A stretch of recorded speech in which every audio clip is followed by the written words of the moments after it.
jerseys.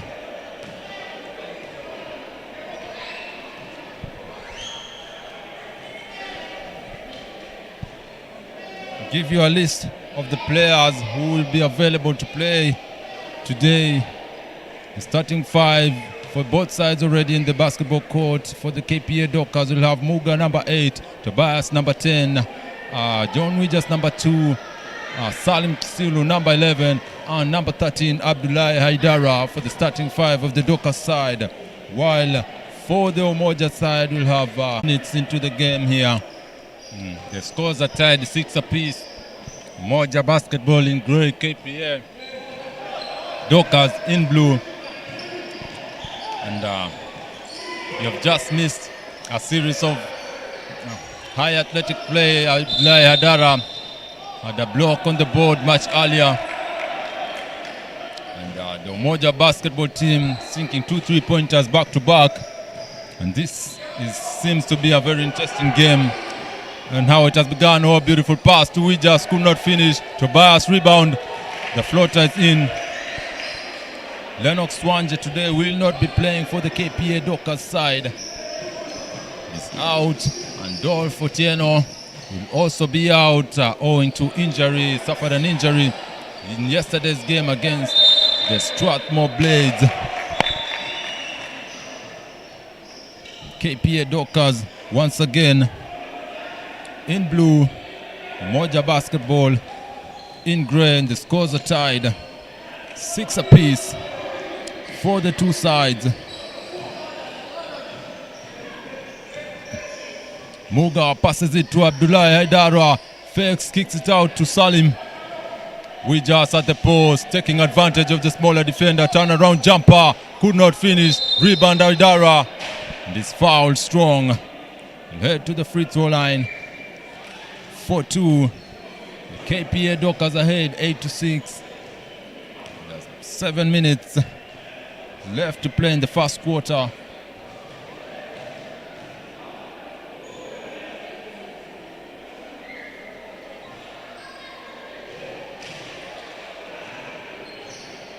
He converts on the first free throw.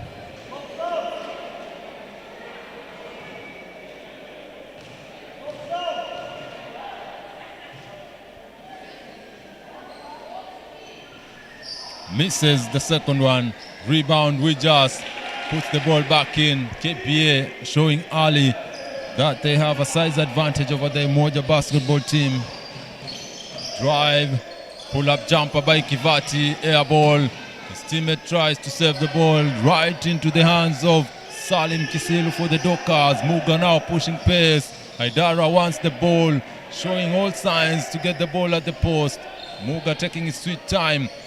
Abdullahi not taking advantage of his size over the defender. Should have just backed him straight to the bucket, but he chose a turnaround jumper. Oh, almost at the block there, Muga. Pull-up jump shot. Kivati converts the two, and the scores are 11-8. Dockers ahead. 6:28 left to play in the first quarter. Tobias will be at the point guard.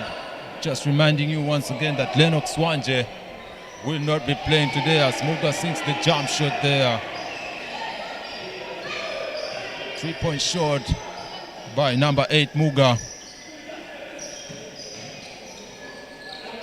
Now can see that there is a battle at the post. A beautiful pass middle. Abdullahi Haidara with the active hands on the defensive side. Muga now. Oh, he has a nice pass to Wijas, but could not handle the ball.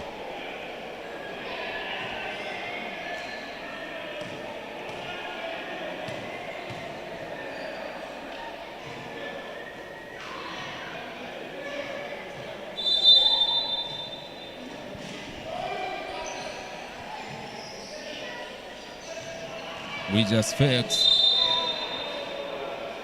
And is fouled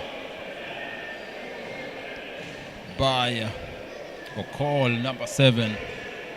The players for the Dockers side, will give you a list of the players for the Dockers side. Number 2, John Wijas. Number 4, Martin Kitongo. And 5, Wambua, number 7 Gary, number 8 Muga, number 10 Tobias, number 11 Salim, who just took that shot there. Number 13 Abdullahi Haidara. Umoja fighting. The player is open at the 3-point. In and out. Rebound John Wijas could not hold on to the ball. As we continue with the list of the KPA Dockers players, number 15 Megan, number 16 Shivachi, and number 0 Faraz Adala. Those are the players that will be available to play for the KPA Dockers this afternoon right here at the KPA Gymnasium Makande. And for the Umoja side, we have number 4 Kivati, number 5 Atiambo, number 6 Mugisha, number 7 Okol, number 8 Sakwa, number 9 Omondi, number 10 Juma, number 11 Kitui, number 12 Fodongo, number 22 Onush, number 14 Ochieng, and number 15 Nicholas. Those are the players for both sides who are available to play and eligible to play in this game for this afternoon. And Umoja are now contesting 2 back-to-back calls here by the referees. They feel that the referees are giving them a raw deal here.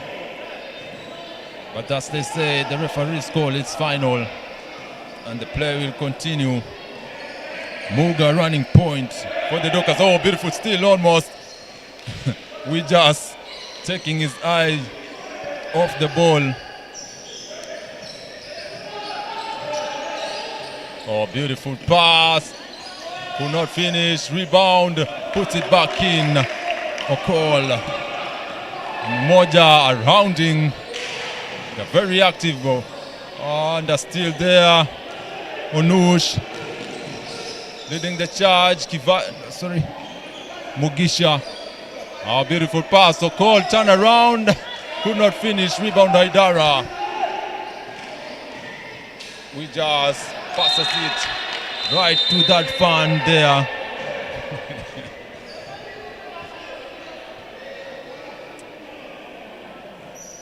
They're looking for an extra player, KPA Dockers. And I can see 2 substitutions there. Joe Byron checking in, accompanied by Gary Wekesa for the Dockers side. Early substitutions and Coach Kiki having a word with Benjamin Muga there, trying to give him a few pointers that might help him in the game. Beautiful jump shot there by Kivati, number 4. For the Umoja side, it's 14-12. The scores pretty close early in the game.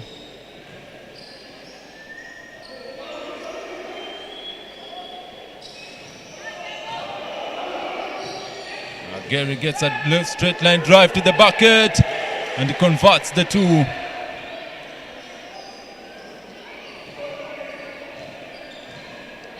It's a 4-point game now.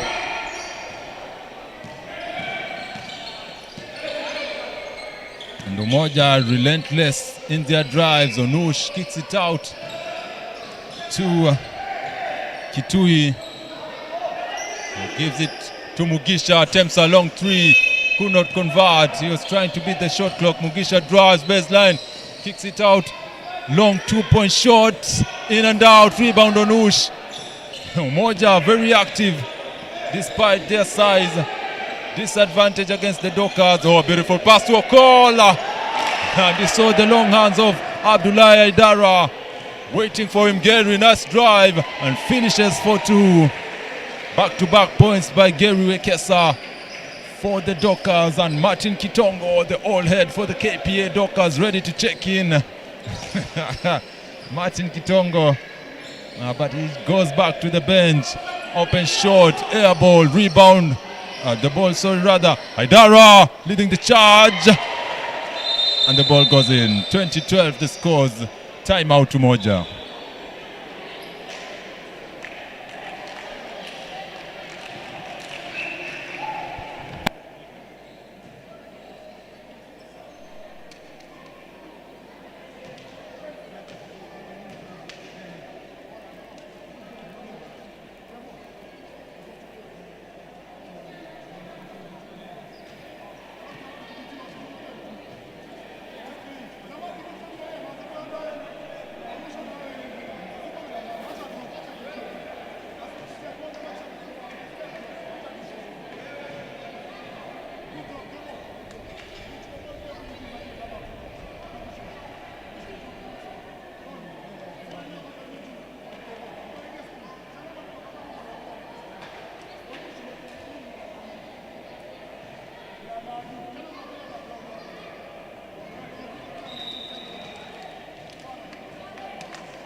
KPA Dockers yesterday with their win over the Strathmore Blades.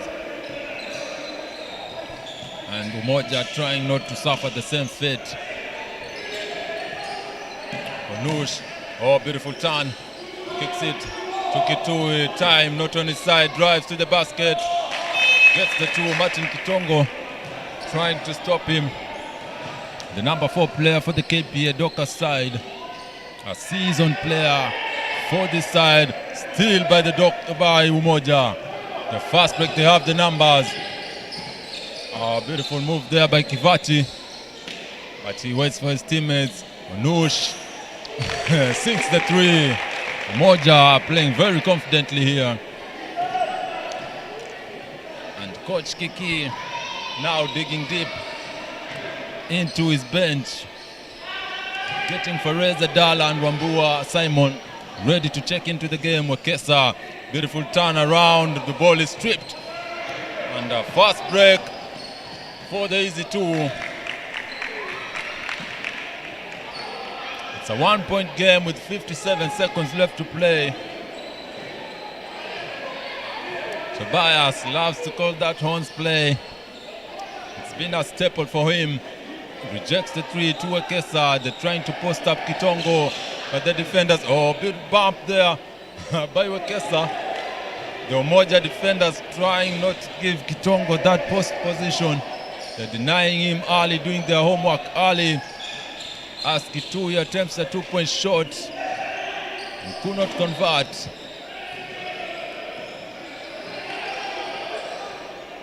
Seconds now left to the end of the first quarter.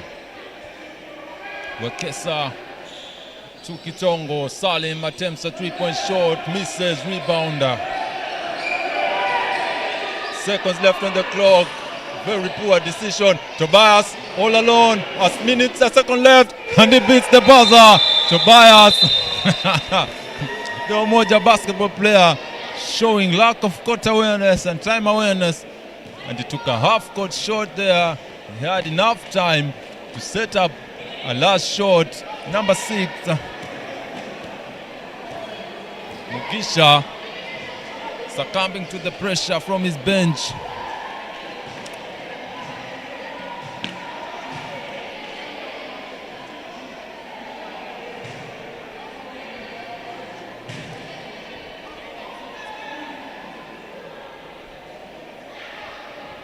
KPA started strong, but Umoja have the right strategy here, as they are making sure that the Umoja basketball club do not, the KPA Dockers do not have a sizable gap, because when the Dockers have a big gap at their home floor, you just might as well bid goodbye to that game. Umoja keeping it competitive early on.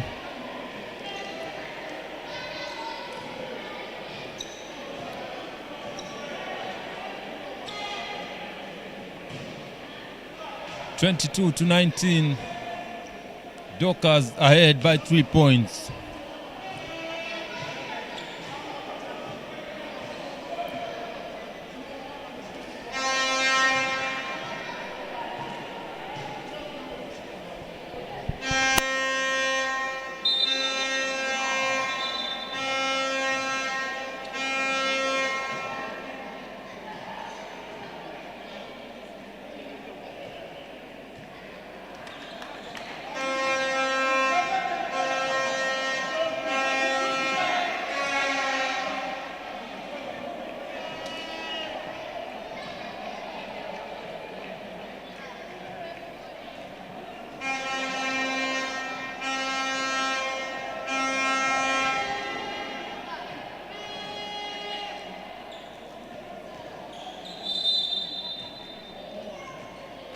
Welcome back. It's the second quarter. Dockers ahead by 3 points. And KPA trying to turn up the defensive pressure on the Umoja side. Umoja being relentless. Beautiful crossover by Kivati. Nice pass to Kitui. Weaves his way between the tall masses there, but could not finish. 7 seconds left on the clock. Kitui, easy away, tries to force a shot. In and out. Wekesa with the rebound. Wambua ahead. That should be an easy 2 by Simon Wambua. It's good defensive pressure by the Dockers. And Umoja basketball showing hope, because the Dockers are very strong when they're on their home floor. Oh, beautiful shot there. Misses. Adala ahead. Wekesa rejects that option. Wambua is on the 3-point shot. Oh, beautiful layup there by Gary Wekesa. Going strong all the way, coast to coast. Kisumu to Mombasa. Gary Wekesa taking it all the way from his side to the other side. 94 feet, Gary Wekesa. Beautiful layup there. Drive, Onush on Fares Adala. Stops him on his track. Floater, fouled. Shooting foul for Umoja basketball. You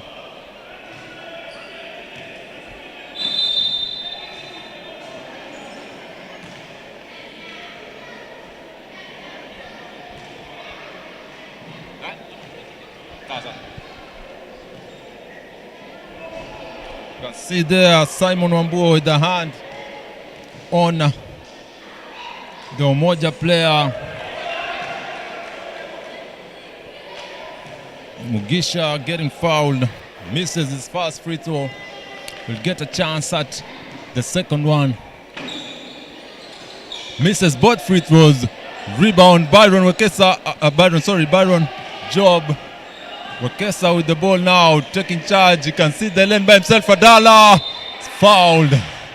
I think he was going for the dunk on that one, but the defender wise enough to take the foul early before he could rise even higher.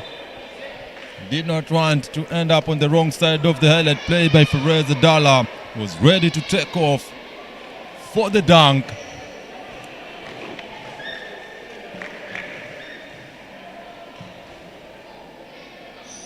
Makes the first free throw there, Fares.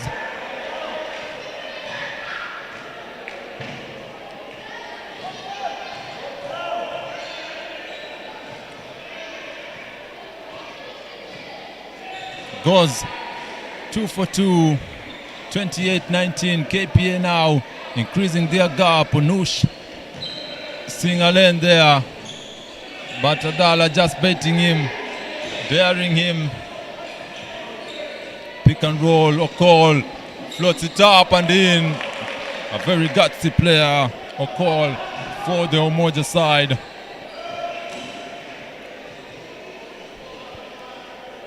Kitongo making somewhat of a comeback for the Dockers, trying to salvage the team from what has been this the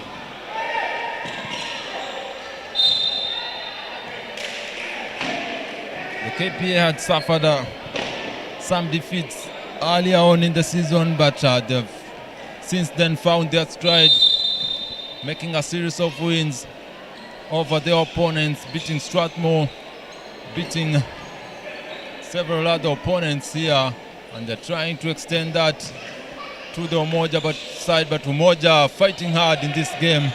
It's a 7-point game. Wambua drives, kicks it to Byron, out to Fares Adala, open jump shot, sinks it. Fares Adala.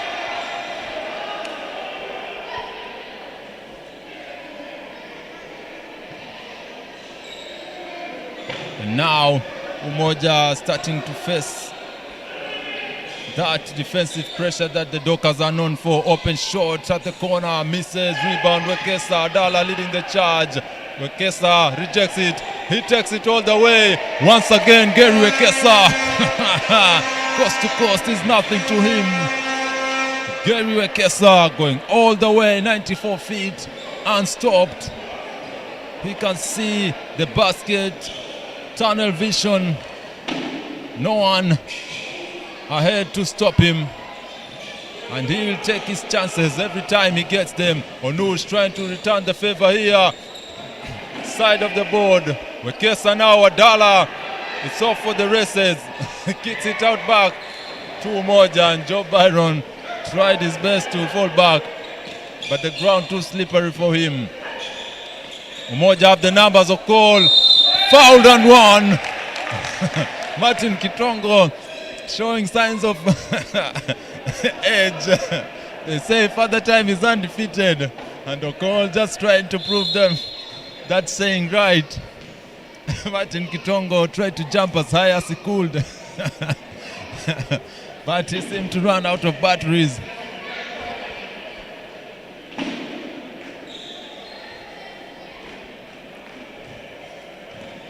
The call trying to complete the three-point play here. Misses. He'll remain with the two. Byron, he throws an elbow. Offensive foul by Joe Byron, and he's showing signs of frustration. Showing frustrations with the referee. Joe Byron having a word with the referee there. You can see he threw an elbow straight to the face of Kitui, and the referee stopped him straight in his tracks, telling him, we saw that elbow thrown straight into the face of your opponent. The game is getting more physical as it proceeds.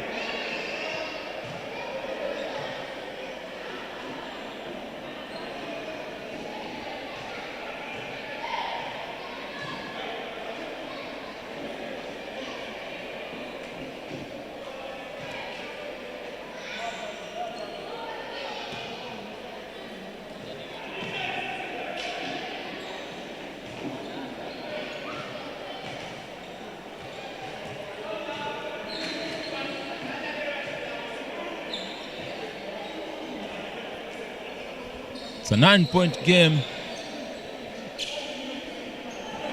The second quarter, 6:51 left to play for the half. The offensive foul is called once again on number 10.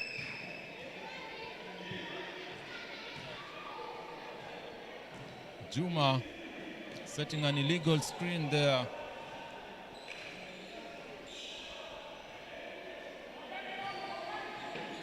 Adala trying a series of moves, but Onush unfazed, and Adala doing too much, booking himself a ticket, traveling to an unknown destination for Reza Adala, trying to go beyond his paycheck, his pay grade rather.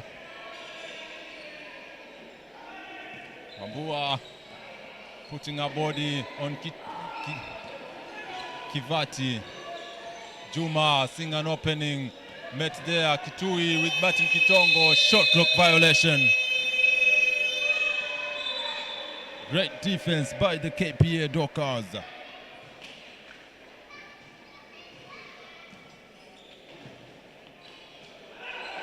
Onush almost had that steal. Now Fares Adal and the Dockers have the numbers. Onush still backcourt. Kitongo begging for the ball at the post. Byron open jump shot. Staple for him. Joe Byron. He's making good of that free throw line. Wekesa now all the way, but he saw Byron once again. Joe Byron is on repeat, but he's not happy with Gary Wekesa. Despite making the bucket, he tells him, you had an open line to the lane. Don't pass me the ball in such situations. Just go all the way. But still, the points will count regardless of how they are found. Strong basket by Juma on Martin Kitongo, I presume. You can see a series of runs there. Juma with a strong drive all the way to the cup. And get a chance to complete a three-point play.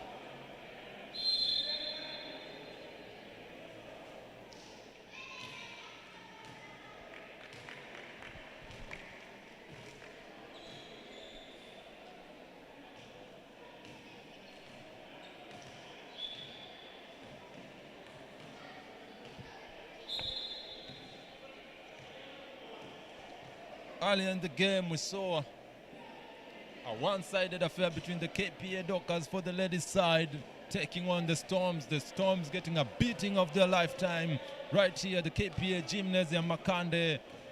Coach Ojuku and his team showing no mercy to Coach Abel and the visitors, going 100 and something over the visiting side. Mrs. Okol, rebound fight, Adala, everybody getting into the ground. Shivachi securing the rebound, and Muga eagerly wanting the ball. Byron attempts at another shot. Wow, Joe Byron is 3 for 3. He knows all the spots in this gymnasium. Joe Byron taking the shots calmly.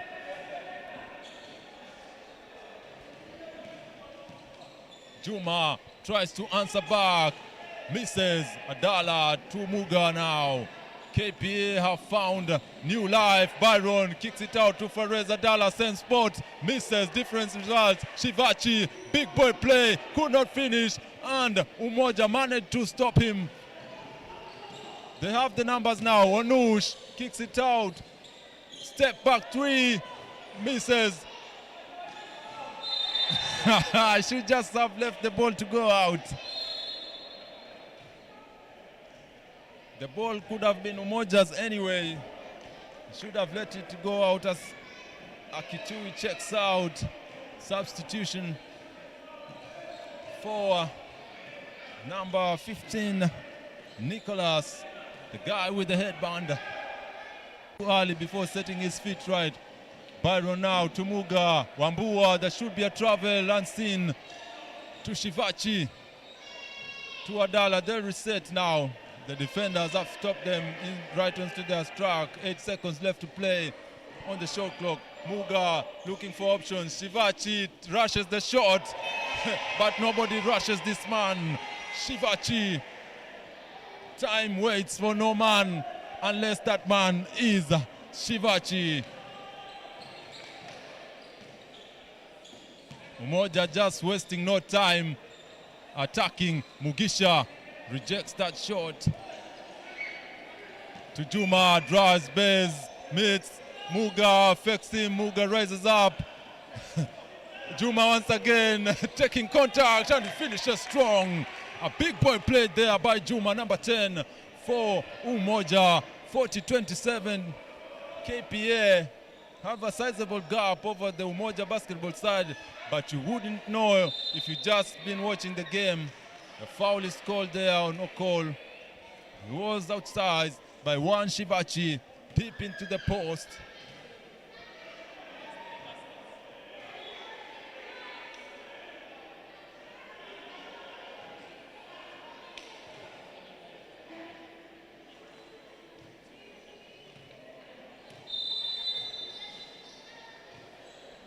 You can see there, Juma, the drive. Okol, oh, misses there for Reza Dalla. Puts a stopper to him at the glass. Muga, easy layup by Benjamin Muga. Okol now one-on-one against Shivachi, floats it up, misses. Muga fight for the rebound, takes it from the hands of Shivachi, and is fouled. A foul on Tobias. He is relentless when going for the offensive rebounds. Size to him is just a phrase. Taking on the Giants head on. Okol as he attempts the free throw, but he misses the first one.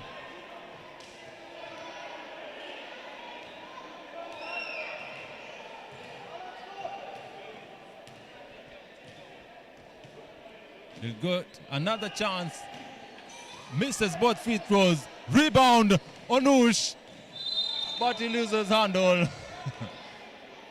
If you are the Umoja basketball coach, you will be happy with the effort that your team is putting up despite being down.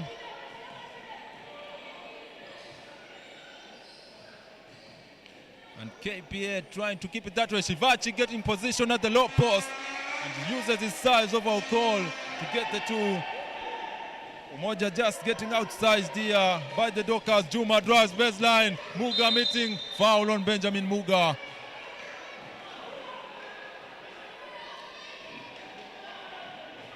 You can see there Muga slow to move his feet. Did not slide fast enough. And he bumped him a bit with his feet. And now Megan checks in, number 15, despite wearing an Okal jersey. Okal perhaps has been training him because Megan doesn't play much for the KPA Dockers side, but today he gets a chance to show what he's made of. Sinks the first free throw, number 10 Juma for the Umoja side.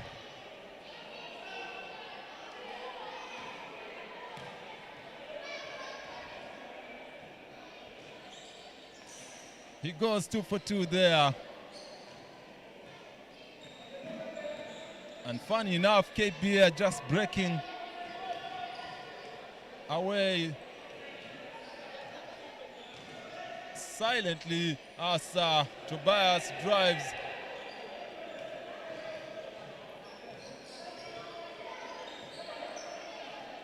Open shot, fakes, rejects it, drives baseline, reverse layup, short, Shivachi.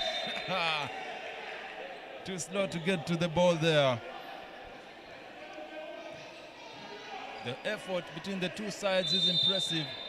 Umoja just showing no signs of relenting here despite trailing. Okol attempts a three, short, that is not his forte. Medal. Shivachi dominating with size, eating the Umoja players alive in the paint. 46-29. Megan without options and Tobias. They have seen the loophole. Turn around jumper. Shivachi misses. Mugisha now trying to make something out of it. Ball to Nicholas. Juma tries too much. Onush with a series of moves, but Adala just looks at him and saying, do something, I'm here waiting for you. Mugisha attempts a long three, in and out. Ball, fight for the ball. Adala now, three, in and out. Ball, fight for the ball. Adala now driving, turnover. Juma, back-to-back turnovers by the two teams. Adala has Megan on his side, but he wants the 2 points for himself and tell Megan, maybe next time, Megan. Foul there on Shivachi, but the referee lets it slide. You see there, he was fouled strong. Onush was fouled strong there. But you are the visiting side, so you'll not get much of that call. Foul hard there by Megan. Will it count? Basket good. Foul on Megan. And Umoja will get a chance to make it a 3-point play.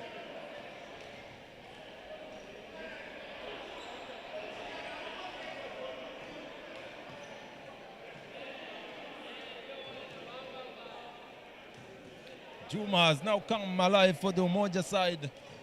He's doing much of the heavy lifting as he completes the 3-point play. Okola's gone a bit silent. Muga attempts a long three. Too soon there by Muga. He had fraction of seconds there before he could take that shot, but he chose to take it much earlier. Now, with 0.4 seconds left to play. 0.4 seconds left to play. Umoja just throw the ball to the fans there, and you can see on your screens the Core Series Sports Facebook, YouTube, Instagram and TikTok pages on your screen. Like, share, subscribe so that we can grow the sport of basketball in Kenya and beyond. That marks the end of the half. KPA Dockers 48, Umoja 32. It's been an exciting battle between these two teams. And as we take a break, we'll leave you with some of the highlights between these two teams. 48-32, Dockers ahead.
Welcome back once again to the gymnasium at Umoja. KPA Dockers, the home side, Umoja being the visiting side. KPA with the blue jerseys, Umoja's in grey, and waiting for some finalizations from the table. You can see there Simon Wambua, number 5 for the KPA Docker side. Number 5 is mostly associated with Lennox Wanje, but this afternoon Lennox Wanje will not be playing. Same as one Dolfo Tieno, who suffered an injury in yesterday's game against the Strathmore Blades. Dolfo Tieno today will also be missing this afternoon matchup. But nonetheless, KPA still showing no signs of weakness as they go up ahead 48-32 at the half. And we are waiting for the final touches to resume the second half of this game. I presume there are problems with the shot clock there, because you can see that they're trying to set the time on the game clock, rather not the shot clock, sorry, the game clock. Nonetheless, we'll give you some briefs about what has just happened into this game. Gary Ekesa, as you can see him on your screen, he has been lively, taking the ball coast to coast. Gary Ekesa has been very lively in this game, putting in buckets, taking straight line drives to the bucket. Gary Ekesa, number 7 for the KPA Dockers. And he was assisted by one Joe Byron, taking jumper one after the other in succession, making 3 for 3 in rapid succession. Joe Byron seems to have perfected the art of the mid-range jumper there. And also Benjamin Muga today playing much of the point guard duties, taking the team organizing duties in the offensive end for the Docker side. But the Umoja side has shown no signs of letting go. They have been fighting. They have been fighting. As you can see there, Mugisha fighting hard to keep their team afloat, doing what they can, giving it their all. He'll take this time to perfect his stroke before the second half of the game resumes. The referee is trying to sort out some issues with the game clock. Their machines sometimes can show failure when you need them the most, and that's where human capacities become more and more needed. KPA Dockers showing dominance still, going ahead 48-32 in this game. And Umoja doing their best to come out with a victory, which is something very difficult to do when KPA are playing at home here at the Gymnasium Makande. Number 10 for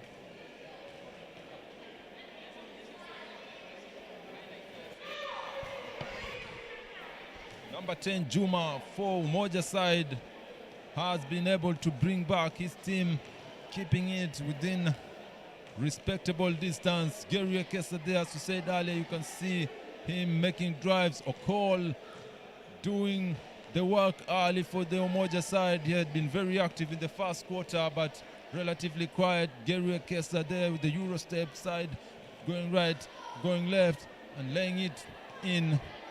Okol was active,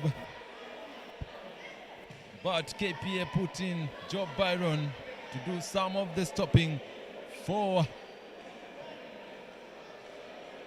the Umoja side, who had been on a roll much earlier in the first quarter. The first quarter scores were much close, 20-19, but the breakaway began in the second quarter, where the entry of one Joe Byron and Shivachi just proved too much size-wise for the visitors. and Umoja Basketball had been struggling with the size, which they found a bit too taxing, especially for Okol. As you can see there, Shivachi just bullying Okol deep into the paint, getting all the rebounds, putting them back, and Ferez Adala showing that he is also there to aid in the mauling of the Umoja basketball side. But still, the fight will continue between these two sides. And this mishap is taking a bit way too long now. Waiting. The machinery seems to be failing here at the gymnasium. They're trying their best to reconcile whatever has failed to materialize here.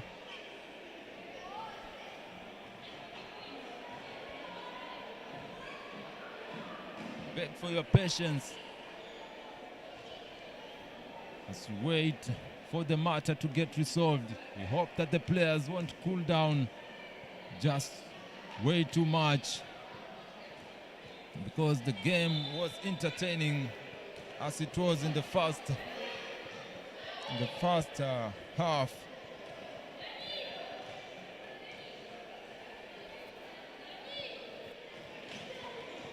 It seems like the matter has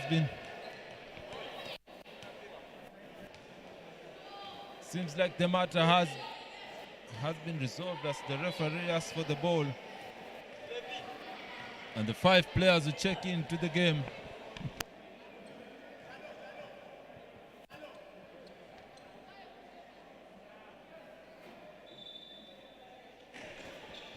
Yes, the players check back in, but still you can see there's a problem with the time, the shot clock, and the game clock rather.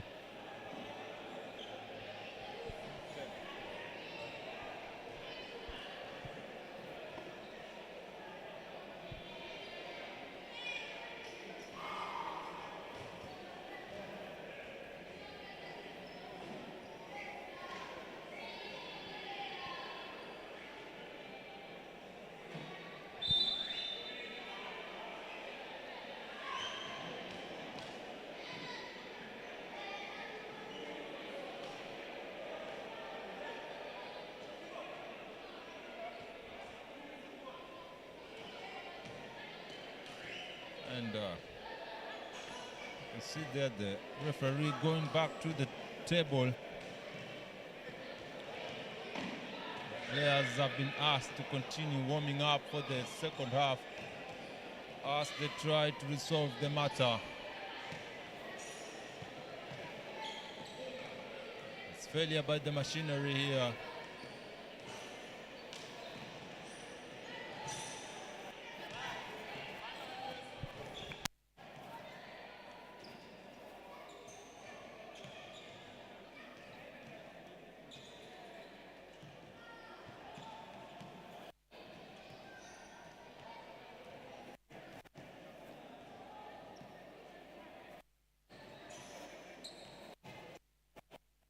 We'll give you some of the replays as we await the referees to solve the matter with the game clock here.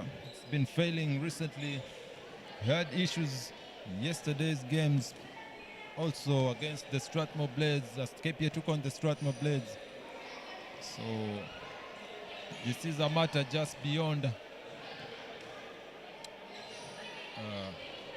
our ability. So we'll ask for patience on your side as the matter is resolved by the game officials here. We'll leave you with some of the highlights as we await for the matter to be resolved.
Welcome back to the second half of this game.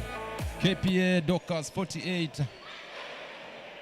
Umoja basketball 32 as a basket just goes in 50-32 now. KPA Dockers extending their lead. It's been an entertaining first half for the two sides between the KPA Dockers and Umoja basketball. Okol, the pull-up jumper, beautiful move there by Okol. One dribble pull-up, number 7 for the Umoja side. These two teams now. Oh, Tobias, a beautiful reverse there by Tobias.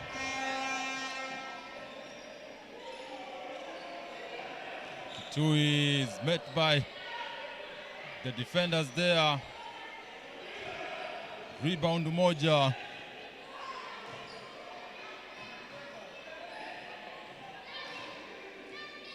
Mugisha, rebound. Byron now, KPA throwing it to John Wijas, but he's not that fast. So that would be a turnover on the Dockers. KPA with a 20-point lead over Umoja.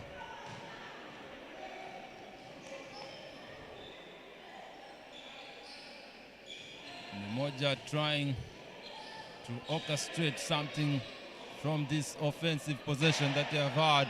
Nosh tries a jumper, but it rims out. Wambua now gets the go-ahead pass from Wekesa, kicks it out to Wijas, jab step, right, it forces his way, easy layup there.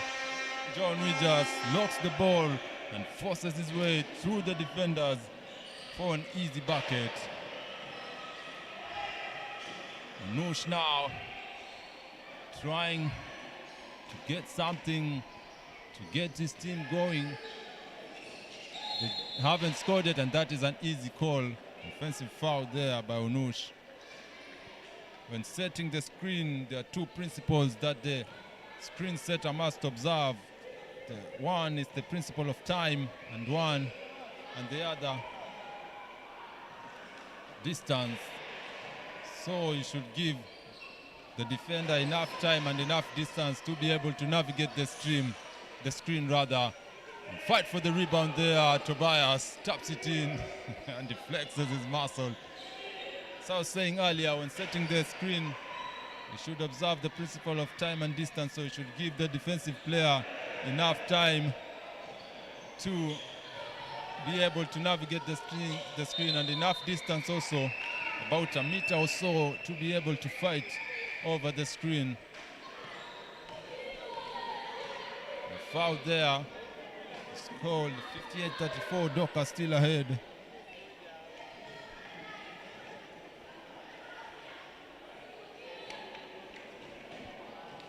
Kitu will get a chance to cut into the deficit,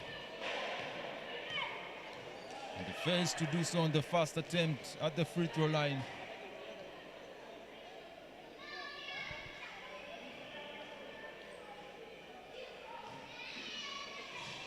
Barely grazes the rim on the second attempt. Tobias has Wambua at the corner, tries a three. Yes, sir. Simon Wambua. The foul is scored there on Wekesa.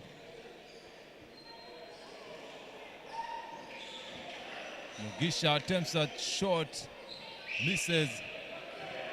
Byron now, drive, taps the ball to Tobias. Pass, Wijas at the corner, attempts a three, not his staple. Rebound, Onush. Oh, traveling violation there. Okol having words with the referee. He's trying to say that he was fouled, but it didn't look like it. The timeout is called there.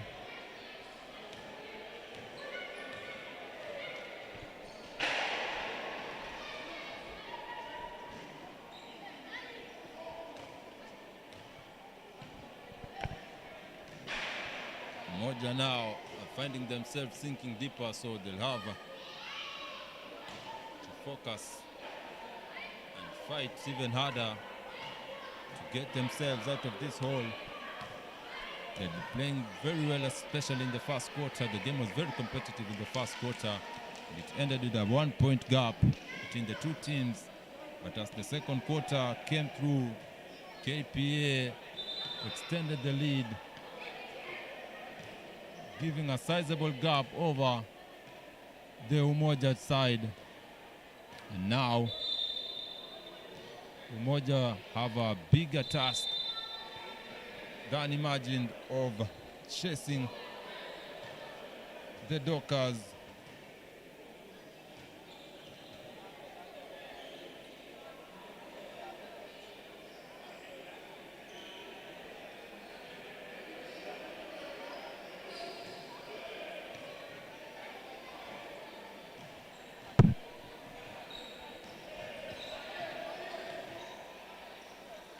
We're just trying to post. And this offensive foul on John Widgers. Pushed on the back on one Kitui, who refused to be posted up in the paint.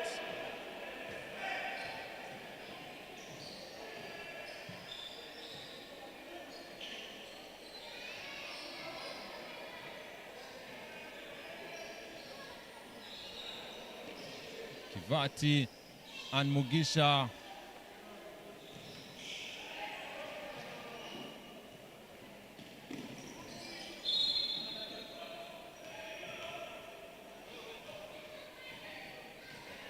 And Umoja have struggled a lot since the resumption of the third quarter. Nothing seems to be working, and they seem not to have much life as John Widgers called for the travel. He's been watching too many motivational videos, and he's trying to execute something perhaps he saw on YouTube, on the social media there. John Widgers trying to be fancy, but the referees told them try that somewhere else, not today. Kivati passes to a call, tries to float it up, but Byron blocks the shot. Umoja will maintain the possession.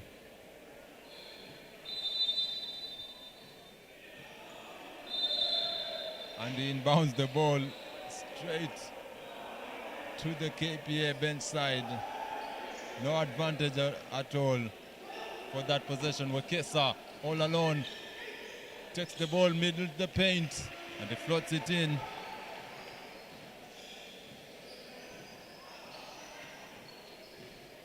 Substitution as Sakwa checks in.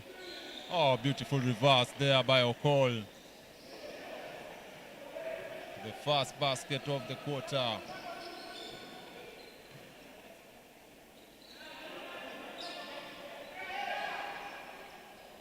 Wambua finds himself open. Air ball on the three-point attempt. Onush kicks it to his teammates. Patient, that should be a travel. Shuffled. The saying goes, fatigue makes a coward of us all. And once you are tired enough, then you start making silly plays out of fatigue. Beautiful pass, and John Widgers brings down the house. Wow! And you can see there's some distraction on the rim there. John Widgers going for the putback dunk, and the screws falling off from the rim. We just might have to invest much more into our facilities if these are the kind of plays we'll be seeing. John Widgers with the throwdown on that putback. And we might need to call the maintenance and repair crew to fix the rims there.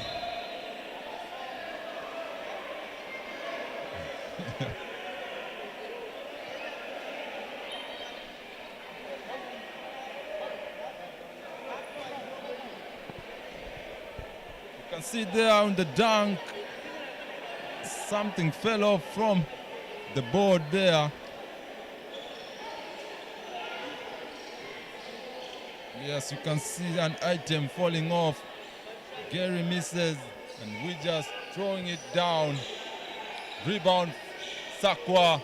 Onush driving in the masses. Blocking foul on Wambua.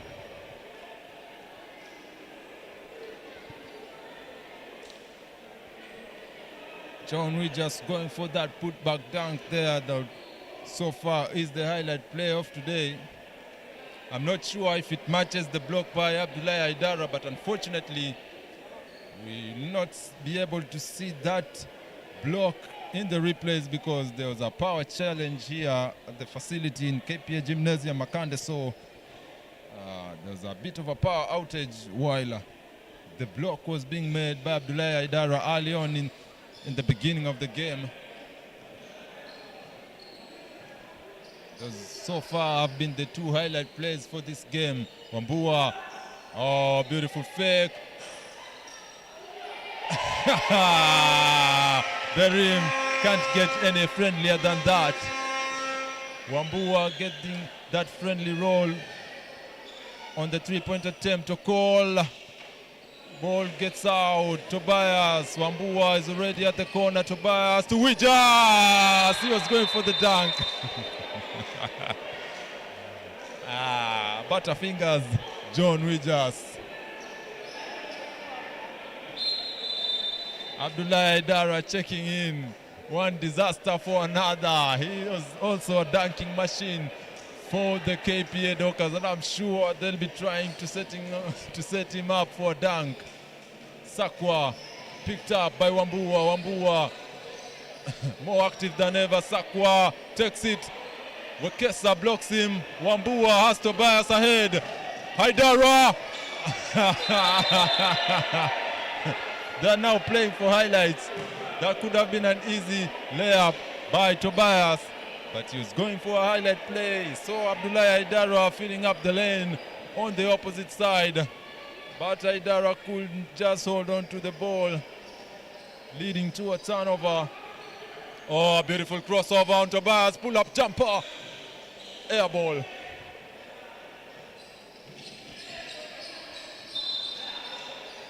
Gary Wekesa with the palming violation there. He's trying to be fancy. 68-38, it's a 30-point gap between these two sides. Sakwa left all alone, but Joe Byron comes up with the steal. Aidara is salivating for a chance to throw down a dunk, but Muga goes for a jump shot and misses it. Beautiful pass, Kitui misses, Okol puts it back in.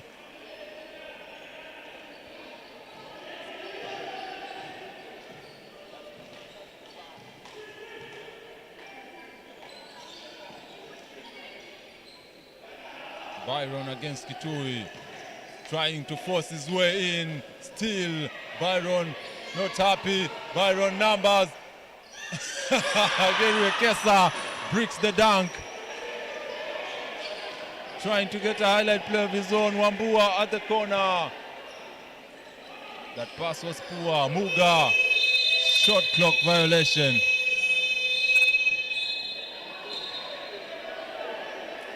But I think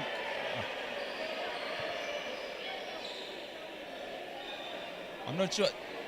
That shot clock violation seems very suspect, because when Gary Wekesa went for the dunk, the ball hit the rim, so that should have been a reset on the shot clock. So perhaps that was a missed reset by the officials. Nonetheless, the game moves on. Sakwa getting hounded by the Dockers defender. Onush has been silent, tries a three. Yes, sir, Onush. Number 22, Umoja. Byron against Kitui. Aidara was not facing the rim. Mismatch there. Stolen ball now. Call ahead. Sakwa to the left, taking himself into the bushes, and he gets stopped by the bigger players for the Dockers. can see there Sakwa trying an underhand layup, but he wasn't too wise for the Dockers players who knew what he was trying to attempt.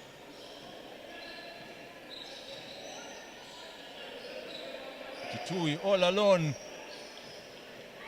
but he has no faith in his three-point shot. Ah, beautiful fake. Kitui with the veteran play there. See how he fooled Aidara, and Aidara lost his man. Aidara was found in no man's land there, got fooled by Kitui. And they are looking for him. Muga with a series of turns. Jump shot, misses. Rebound on Ush. Kivati.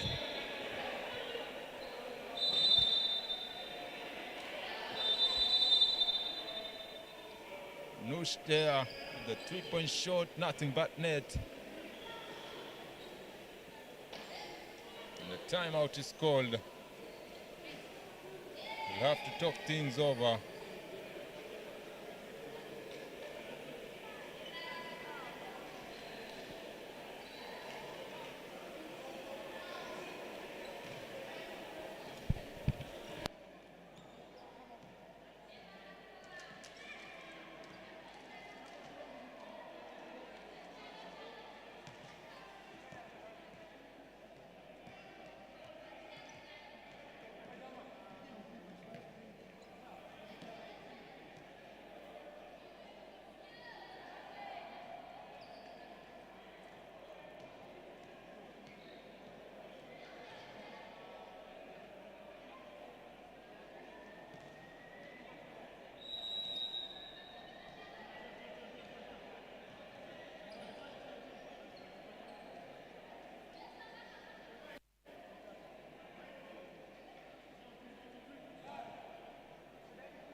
But he has no faith in his three-point shot. Ah, beautiful fake.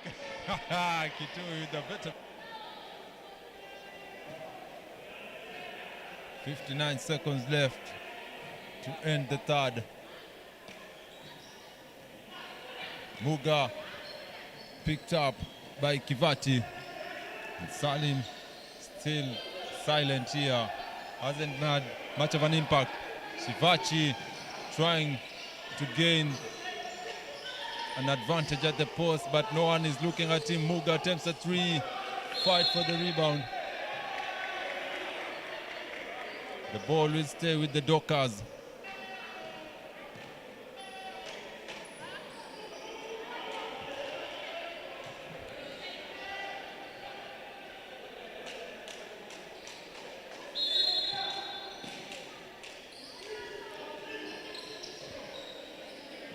Salim thought about it, drives middle to the paint, floats it, could not finish.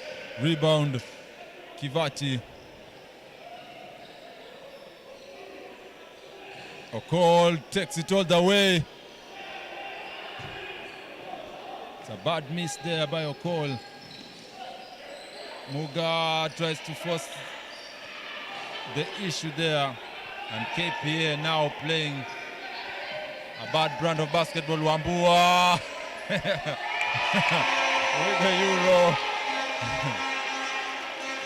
Simon Wambua with the Euro.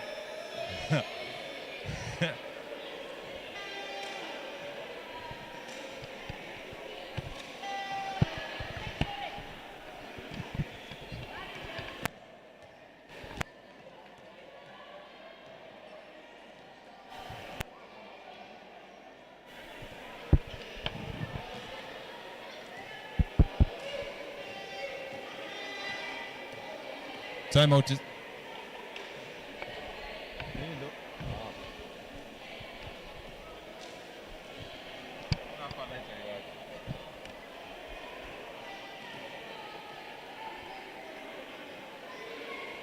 Simon Wambua before the timeout.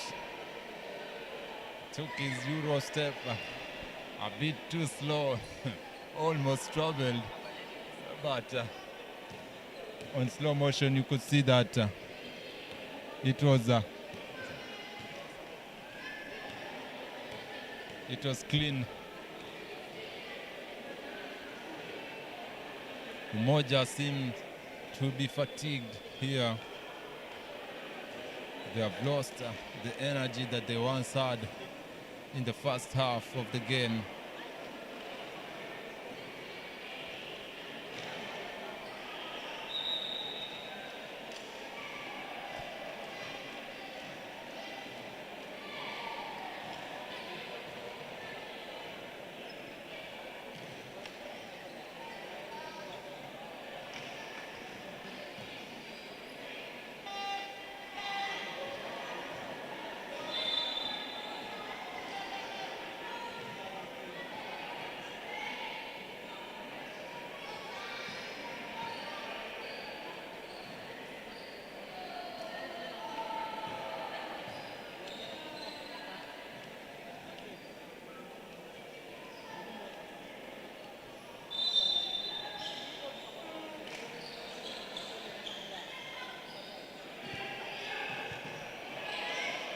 Vati picked up by Muga.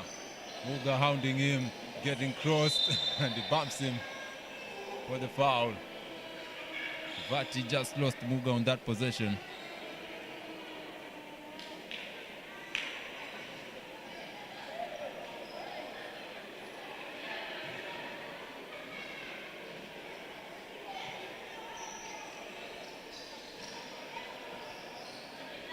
Sakwa still hasn't done much for the Umoja side. Oh, beautiful fake. Oh! Abdullahi Haidara tells him, not in my watch. Rejection.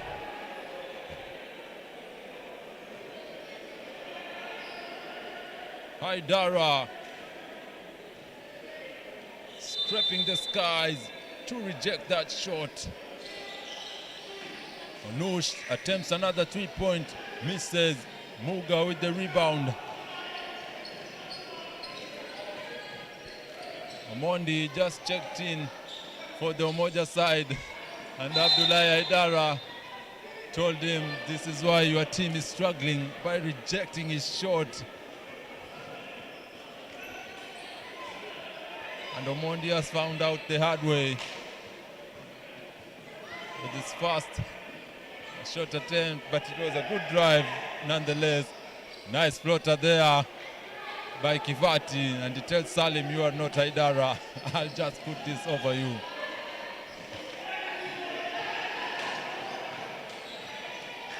Sivachi steps out.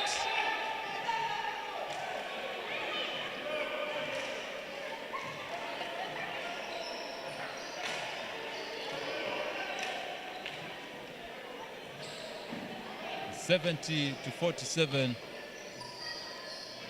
the final quarter for the game. KPA against Umoja. Kivati with the jump shot, misses. Shivachi pulls down the rebound. Muga lost handle of the ball, almost a palming violation. Salim to Haidara, back to Salim again, kicks it out to Muga, open 3-point shot, misses. Rebound Sakwa. Kivati ahead, bump, side of the board, and Dockers get the ball here. The game has become a bit ugly for our liking, and Okol with an aggressive play to deny Abdullahi Haidara the pass.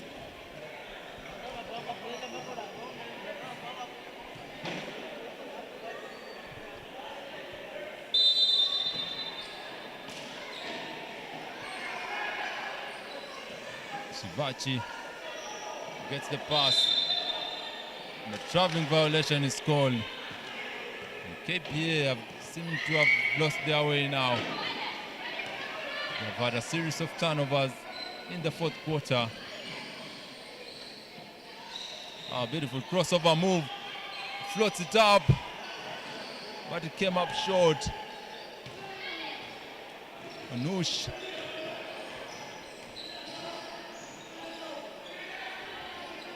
with the crossover. Tobias, floater, short. Haidara tried to save the ball, but couldn't get to it on time.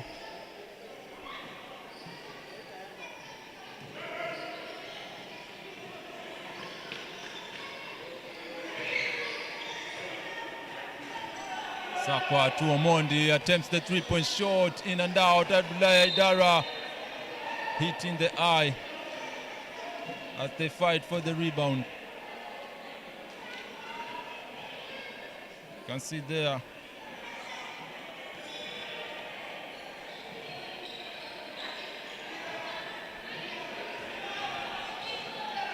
Referee says it's a foul,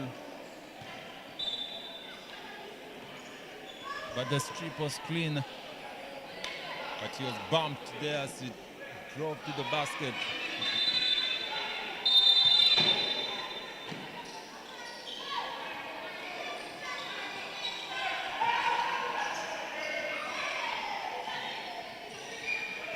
Tobias sees an opening, takes the three, rebound Shivachi, and he bullies them. Shivachi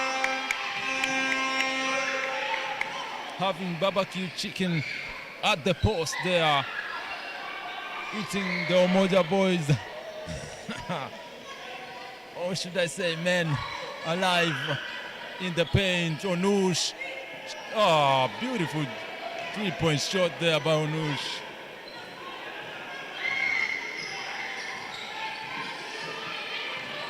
Tobias, fancy layup, misses. Shivachi with his dominance in the paint. Salim attempts jump shot, misses. Haidara taps the ball, and it remains with Umoja. 72-50. Umoja trying their best to be competitive. Still there by Muga. 2 against 1. Misses the layup. And Tobias taps it out of field of play. Umoja now finding themselves losing handle of the ball.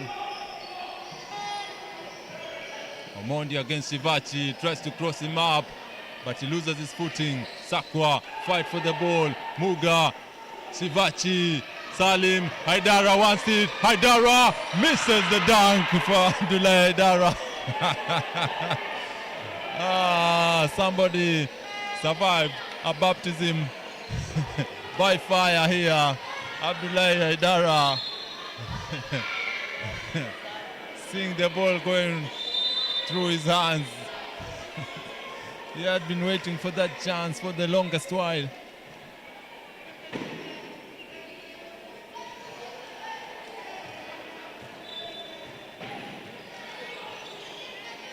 Perez Adala checks in for Salim Kisilu. Omondi with the jump shot, could not convert. Muga rebound. Adala at the corner. Shivachi setting the screen on the top. He takes the shot, misses. Abdullahi Haidara, and a foul on a call. Undercuts Abdullahi Haidara as he was going up for the rebound. Abdullahi Haidara, very athletic player, number 13 for the KPA Dockers, going up high, trying to grab it, but Okol had other ideas. Unfortunately, he undercut him.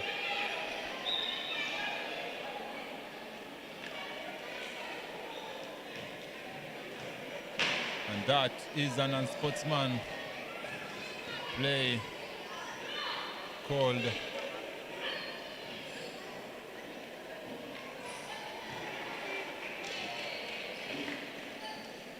Makes the first free throw.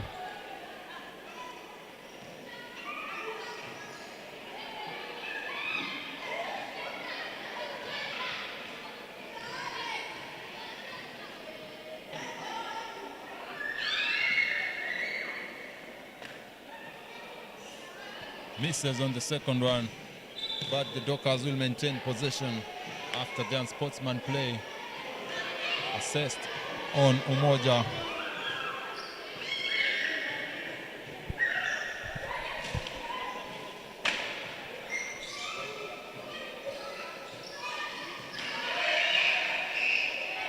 Tobias attempts a three. Rebound, fought for the ball. Abdullah Idara. That should be a traveling violation.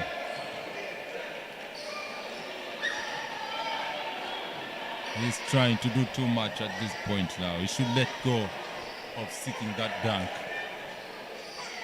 Jump shot. Nothing but net. Juma. It's surprising Juma stayed on the bench for way too long, considering his contribution in the first half. The coach kept him in the bench way too long. Adala sees an opening, takes the three, could not finish.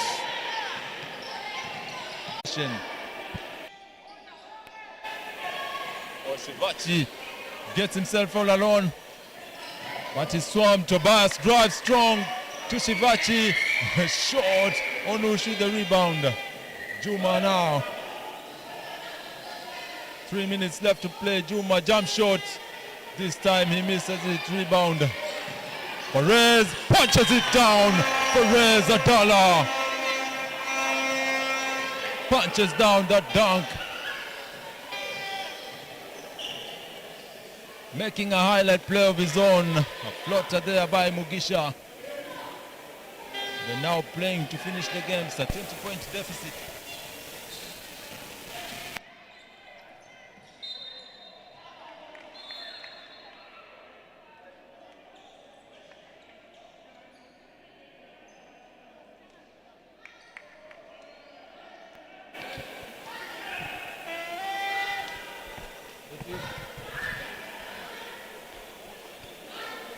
Umoja get to inbound the ball here. 2 minutes 42 left to play, and the coach for the Docker side decides to take out Abdullah Idara. Okesa checks in. Oshivachi all alone in the paint. He can sense blood. Adala saying, I'm doing it all alone.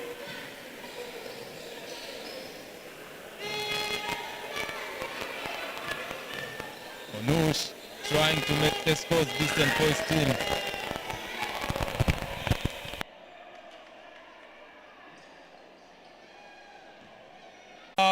Ball is stripped in his hand, but Gary Okesa there to pick it up. 1 minute 10 seconds left to play. Megan attempts the jump shot, misses. He's trying to put his name on the scoring board. Mugisha against Megan. Floater in. Dockers once again securing home court over the visiting Umoja side after doing the same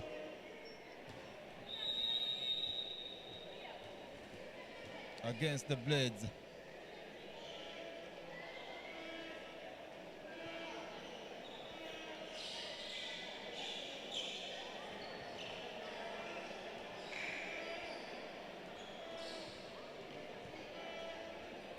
Now the players just checking in for formalities here.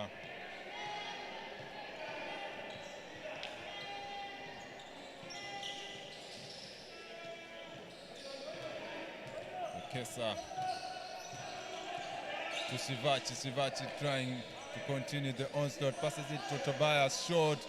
Gary Okesa almost had the rebound, but the ball went through his hands. 16 seconds left. Mugisha trying to add to the tally for the Umoja side. Takes the three-point shot. Misses. 7 seconds left on the clock. Tobias all alone.